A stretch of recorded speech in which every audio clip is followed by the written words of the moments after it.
You know, when you think about Ramadan, your mind probably doesn't jump straight to Mexico, right? But that's exactly where we're headed today. We're going to dive into what it's really like to observe this holy month right in the heart of Latin America. I mean, it's a great question, isn't it? So, what is Ramadan like in the land of the Aztecs? You've got this month of deep personal reflection, right in the middle of a country famous for its huge public fiestas and deeply rooted Catholic traditions. It's a fascinating contrast, and that's exactly what we're going to unpack. And really, this is the core of the whole thing. It's a private spiritual journey happening smack in the middle of a culture of very public celebration. See, in most Muslim-majority countries, Ramadan changes everything. The whole pace of public life shifts. But in Mexico, not so much. It's a much quieter, more internal experience, set against this backdrop of, vibrant everyday Mexican life. Okay, so to really get this, we've got to start with the community itself. Just who are the Muslims of Mexico? Well, as you're about to see, it's a small group, but wow, is it diverse. Let's put some numbers to this just for context. Mexico has a population of, almost 130 million people. The Muslim community, it's estimated to be somewhere between just 10 and 20,000. That's a tiny fraction, and honestly, that number is absolutely key to understanding everything else about their experience with Ramadan. And yeah, this community is anything but one note. You've got folks whose families came from Lebanon, Syria, and Palestine way back in the early 20th century. Then you have more recent communities from places like Pakistan and Bangladesh. Plus, there's a really interesting and growing number of Mexican converts to Islam. And, get this, there's even a unique indigenous community in Chiapas that practices Islam. It's a real melting pot.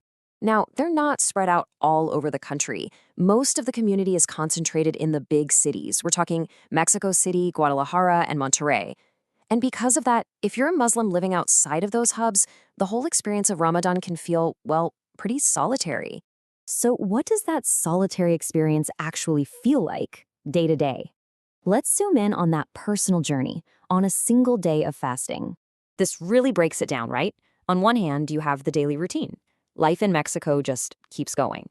There are no public holidays for Ramadan, work schedules don't change, school is the same as always. But then, on the other hand, you have this huge spiritual commitment. It's a very personal test of faith that's happening quietly, internally, while the rest of the world just goes about its day, pretty much unaware.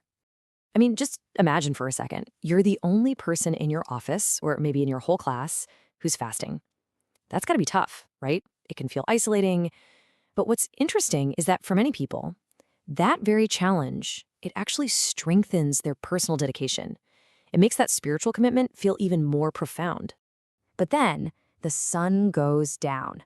And that whole solitary daytime feeling, it just completely flips. The focus shifts from the individual back to the community. Because now, it's time for iftar, that amazing, joyous meal that breaks the fast. And oh man, the Iftar Table, this is where you can literally taste the cultural fusion. It is just this beautiful blend of traditions. You'll see classic Arab dishes like kibbeh or samosas sitting right next to these incredible Mexican staples that have all been adapted to be halal. So just picture it. Halal tacos al pastor, probably made with lamb instead of pork, fragrant Mexican rice, fresh, warm tortillas. It's amazing. And remember how we said the community is pretty spread out? Well, that makes mosques and cultural centers absolutely essential. They become these lifelines, these spiritual and social hubs. Especially on the weekends, they're the places that host big communal iftars, where everyone can finally come together, share that incredible food, and do the nightly Tarawih prayers as one community. Now, of course, being such a small minority comes with its share of challenges. It's not always easy. But what's so inspiring, I think, is how the community uses Ramadan not just as a time to look inward, but as a chance to reach outward. And these challenges are very real, They're practical things, like maybe there aren't many mosques nearby, or it's just plain hard to find halal food. But they're also social, dealing with feelings of isolation, or just a general lack of awareness from the public about what Islam and Ramadan are even about. There's also a real need for religious education materials in Spanish. So what do? How do they respond? Well, they turn those challenges into opportunities. Ramadan actually becomes the perfect moment for outreach.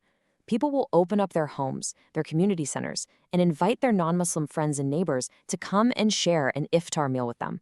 And that simple act, sharing a meal, becomes this incredibly powerful way to build cultural bridges. And when you boil it all down, that's really the story of Ramadan in Mexico. It's about a small community, a powerful faith. It's the story of people navigating their identity inside this huge, vibrant, and very different culture, all while holding on tight to a faith that is just so strong and resilient. There's this quote that I think just captures it all perfectly.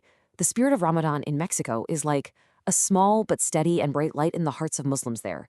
It's quiet, it's personal, but it is so, so meaningful.